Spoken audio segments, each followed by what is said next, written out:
my name is Mike here at Cultivate in Denver, Colorado. I was going to give another lesson on mycology, which is a study of mushrooms and fungus. Show you guys how to use this large kit from the Monster Mushroom Company here in Denver. So what this kit includes, this is a 51 quart monotub. This is used for like the incubating and fruiting. It has a drying, curing storage system. It has a digital thermometer, hydrometer to help monitor your temperature and humidity. It's got a little fan and some screens and desiccant packets for drying and curing. It also comes with a pearl oyster mushroom spore syringe, black trash bag. We got polyfill for your fair air exchange holes, and then also has some alcohol pads, exam gloves, a face mask, instructions. Then 2 spray bottles, one for water, one for 70% isopropyl alcohol, and then it comes with 2 1-pound grain packs. This is your spawn grain, so you have 4 pounds total, and then it comes with 2 of these 5-pound substrates. All of it's sterilized and ready to go. And, just another general rule of thumb with mycology, I would recommend at least 2 pounds of spawn grain to every 5-pound substrate. That's why these come with two packs, 4 pounds of grain for your 10 pounds of substrate. If you live in a really dry area, I would even recommend 3 pounds of spawn grain to every 5-pound substrate, and that will increase your colonization rate and reduce your chances of contamination. When you're first setting this up, the first step would be to get packing tape. I would fold the corner so it's easier to get off, but you're going to want to patch all your fair air exchange holes, and then you'll be ready, and also sterilize the inside and outside of the bin. Mycology is all about being sterile. If you're going to cut corners, then you're probably wasting your time. So with these 1-pound grain packs, I didn't want to open one, so I have this. This is a 3-pound, but same thing. You're going to unwrap it, fluff it up, make sure that there's airflow to this filter patch, and you're going to wipe the whole thing down with 70% isopropyl besides the white filter patch. You never want to touch that. You want to definitely make sure that you sterilize the self-injection healing port here before you inoculate your grain bags. The next step to that would be to put your syringe together, put the needle on there, and you're going to get a flame, like red hot sterilizer, some type of torch, and sterilize the needle 50% of the way. Let that cool for 60 seconds, wipe that with 70% isopropyl alcohol. Then you're gonna be ready for your first grain bag. So 1 syringe is gonna do both of these bags. So you're gonna need 2 syringes, but you flame sterilize it, and like I said, unroll it, fluff it up, sterilize it, and do 5 to 6 cc's or milliliters in each bag. Ideally, a lot of people, when you inoculate, they would do like 2 to 3 mils over there, 2 to 3 mils over there without taking the needle out.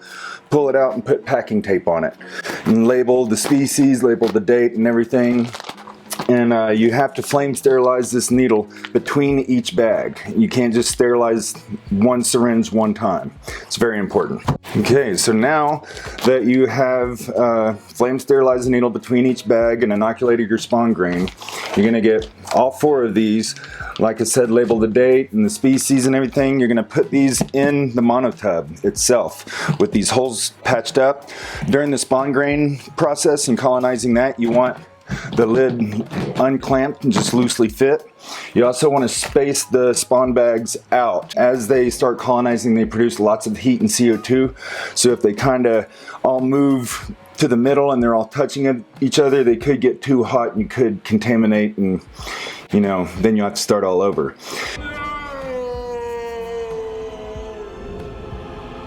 But once these grain bags are about 20 to 30% colonized, you're going to put on some sterilized gloves, sterilize it with 70% isopropyl alcohol. You're going to break these grain bags up, shake it, redistribute the mycelium as evenly as you can. That will increase your colonization rate, which in turn lowers your risk of contamination. So Once you do that, you can break them up like 2 to 3 times. I know some people that do 5 to 10 times. It all depends. So once these are fully white and colonized, then you're ready to add your spawn grain to the bulk substrate. So again, with this process, you're still going to have the fair air exchange holes taped up, and this plastic garbage bag, what you use this for is you sterilize this inside out, or you can use like black and white, like poly, panda film, anything will work really. But you're gonna sterilize this and put it in the bottom of the tub, and you want the plastic to come up the tub about 2 to 3 inches, because that's going to be about the depth of the substrate combined with the spawn grain. And what that does is it prevents mushrooms from growing on the sides and the bottom. So you'll put this down in there, put packing tape on the side, then open both of your substrates and all 4 of your spawn grains, put it in there. And this black plastic, so it'll just help prevent them from growing on the side. So when you go to rehydrate the tub, you can get multiple harvests, because the ones that are growing on the sides and the bottom, they're going to rot and contaminate. So this plastic will help you get multiple flushes, multiple harvests out of each of your bins. Yeah, boy. Again, when you're doing this, just sterilize some gloves with 70% isopropyl alcohol. Cut all of them open, dump them on top of the plastic bag, and just mix it up as thoroughly as you can. You know, even these individual grains, just break it up as good as you can and just flatten it out. If you have ridges, you're gonna have an uneven pin set. You're not gonna get as big of a harvest as you might hope, but don't compact it, just nice and flat. And then during that stage, you are going to have these clamped. You're going to leave this tub in the dark at 75 degrees and just monitor it on a daily basis. If you see any blue, yellow, orange, you know, green mold coming up, don't try to save it. Environmentals are very important with this. When you have your spawn grain bags in here colonizing with this unhatched, you want it to be 75 degrees in the dark. Once you add the spawn grain to the bulk substrate, you dump it in there, sterilize the plastic like I discussed, and then have this clamped. Your fair air exchange holes are still taped up. So just, yeah, monitor it for contamination. Once the entire mat is white and colonized, unless it starts growing mushrooms in the dark, I would give it another 5 to 7 days, because like there's a colonization period where it's just like the mycelium's taking over the mat. The consolidation period is where it really takes hold of the substrate. Then you're going to get a much more even pin set. This should be a canopy instead of just mushrooms here and there. Now that you're at the point where you want to turn on a light and you want to start fruiting, again, you're just going to keep it at 75 degrees in the dark, and you're going to get I like a cheap halogen bulb with like a clip-on automotive light.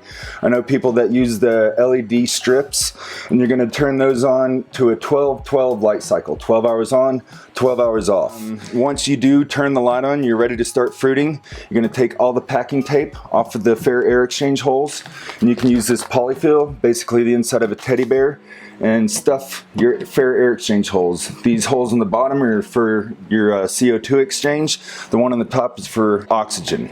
Me personally, I like getting organic cotton rounds from the grocery store and putting those on there, folding packing tape and put 4 pieces of tape on it, because with the polyfill, some can be really tightly packed, some loosely packed.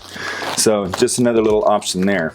Now you're ready to start actually growing your mushrooms. Once the mat is totally white and colonized and you've allowed it to consolidate as well, once you turn the light on, you should have fruit within 5 to 7 days. But the inoculating spawn grain in this colonizing is going to take about 4 weeks. When you add your grain to the bulk substrate, that's about 4 weeks depending on the species and environmentals that you got. But once you turn the light on, it'll be about a week, and then you should have some fruit. A lot of people get in the habit of plucking the fruit off the mat. That does damage the mat. I personally, and I've read lots of books on mycology, I would recommend getting a scalpel and flame sterilizing that, letting it cool, and wipe it with isopropyl alcohol and slice the mushrooms as close to the substrate as you can. And then you get a cleaner product. You don't have to get all the dirt and substrate off your mushrooms once you're ready to start eating them. But just harvest the entire bin And then it comes with these two little storage containers, and you can take the top off of this, and it comes with the screen and a desiccant, like silica packet for drying. You're gonna put the silica packet at the bottom and the screen on top, and just lay your fruit on top of it, and then you can turn this little fan on. You can mount that to your fair air exchange hole, or just have it in the tub, and it'll take, you know, probably 5 to 7 days to totally dry. I personally like using a dehydrator.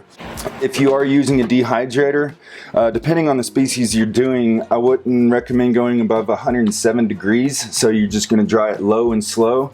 A lot of mushrooms get really bitter if you go above 107 degrees, and you know, you want to enjoy what you just produced. And once they're properly dried and stored, they can stay viable and good and for about 3 years. Nice. So, but you can keep this going and just always have fresh mushrooms to eat, or some dehydrated mushrooms to eat. Now that you've harvested and you're drying them using the screen or a dehydrator, to get multiple flushes out of this, you're gonna have to rehydrate the mat. What I would recommend is getting some plastic weights. I don't like using metal because they'll rust, but you get plastic weights. I put them in a gallon Ziploc bag, and you put one on each side of the mat, and you dump a gallon of purified water on it, and you're gonna let that sit because the mat is gonna float, so that's why you need the weights to keep it down. But you're gonna let that soak for 2 to 3 hours, take the weights off, and just brace the mat as well as you can, tip it, dump the water out. Any of the polyfill or your cotton rounds, if they get wet, you want to replace those, and then you can get potentially like 3 to 5 harvests, sometimes more, per bin. And it also depends on the species, but you know, if you get 3 to 5 harvests per bin, you're going to have a good amount of mushrooms. So now that you are getting multiple harvests from your large kit, this large monotub, pretty much, like, I like the control of a large monotub myself, and you can get a lot more. It depends on your environmentals and your species, obviously, but I would say out of one of these tubs, and if you can get multiple harvests, you can get a 1/4 pound to a 1/2 pound of dried mushrooms out of this, as opposed to the all-in-one bag that I explained in the last video. I know people that use these and they can get about 1 to 1.5 ounces. So large monotub is definitely a way to go if you're trying to get lots of fruit.